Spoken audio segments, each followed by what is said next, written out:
ছোলা বুটের ওপর 1 চামচ পরিমাণ বেসন ছিটিয়ে দিন, তারপর দেখুন কি ঘটে। আচ্ছা, আপনাদের ভাইয়া বলছিল as a Ramadan is almost over, no one watch your video নাও।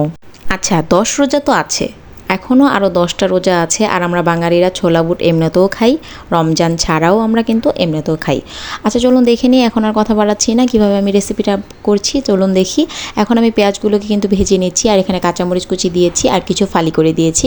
দেওয়ার পর তেলের মধ্যে ভেজে নিতে হবে, আর খুব ভালো করে ভেজে নিতে হবে, প্রায় বেরেস্তা টাইপের করে নিতে হবে। আর তারপর দুটো তেজপাতা এলাচ দিয়ে দিবেন, আর তারপর আদা রসুন বাটা দিয়ে তেলের মধ্যে একটু ভেজে নিতে হবে। আর তারপরে এখন যেটা ইউজ করছি এটা হচ্ছে একটা স্পেশাল মশলা, এখানে গরম মশলা, এলাচ, তারপর আপনার জিরা সব কিছু মিলিয়ে বাটা, মানে বাটা মশলা। এটা দিলে কি হয়, তরকারির স্বাদটা অনেক বেড়ে যায়। তো এটা আমি 1 বাটি পরিমাণ বেটে রাখি, এই টিপসটা আমার আম্মুর কাছ থেকে শেখা। এখন দিয়ে দিচ্ছি হলুদের গুঁড়ো, সামান্য একটু লবণ দিয়েছি ধনিয়ার গুঁড়ো, আর দিয়েছি গুঁড়ো মরিচের গুঁড়ো। আর যেহেতু রমজান মাস, আমাদের তো লবণ চেখে দেখার কোনো উপায়ই নেই। আর এখন দিয়ে দিচ্ছি টমেটো কুচি। টমেটোটা আপনারা কুচি করে দিতে পারেন, ফালি করে দিতে পারেন, তবে মশলা কষানোর পর দিলে টমেটোটা একটু গলে গলে যাবে আর খেতে ভালো লাগবে। আর এখন কিন্তু আমি খুব ভালো করে মশলাটাকে কষিয়ে নিয়েছি, আর কষানোর পর দেখতেই পাচ্ছেন মশলাটার উপর থেকে তেল তেল ভাব উঠে গিয়েছে। আর এখন বুঝে নেব যে আমার মশলাটা পারফেক্টলি কষানো হয়ে গিয়েছে। আর তারপর আমি যে বুটগুলোকে, ছোলাগুলোকে সেদ্ধ করে রেখে দিয়েছিলাম, যে ছোলা বুটগুলোকে আমি এখন দিয়ে দেব।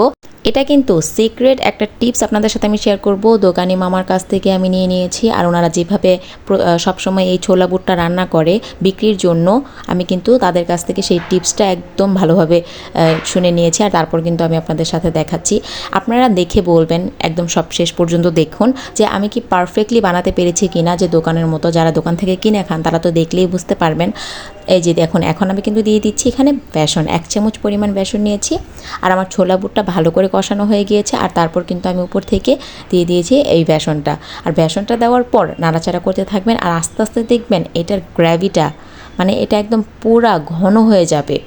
এটা এতটাই মানে দেখতে লোভনীয় হবে। আর আমরা দোকানে যেমন দেখি না, মনে হয় যেন অনেক মশলা তার বা কিছু দেওয়া, আসলে তারা কি করে, তারাও কিন্তু একটা টিপস ফলো করেই রান্নাটা করে, যাদের কারণে তাদের খাবারটা মশলা অল্প দেওয়ার কারণেও তাদের রান্নাটা কিন্তু দেখতে মনে হয় যেন অনেক বেশি মশলাদার খাবার তারা রান্না করে। আসলে তারা এই টিপসগুলোই ফলো করে, যার কারণে তাদের রান্নাগুলো এত বেশি মজার হয় আর দেখতে খুব ভালো লাগে। তো আমি আরেকটু টেস্টি করার জন্য ধনিয়া পাতা অ্যাড করলাম উপর থেকে। তারা অবশ্য ধনিয়া পাতাটা দেয়, কোনো সময় দেয় না।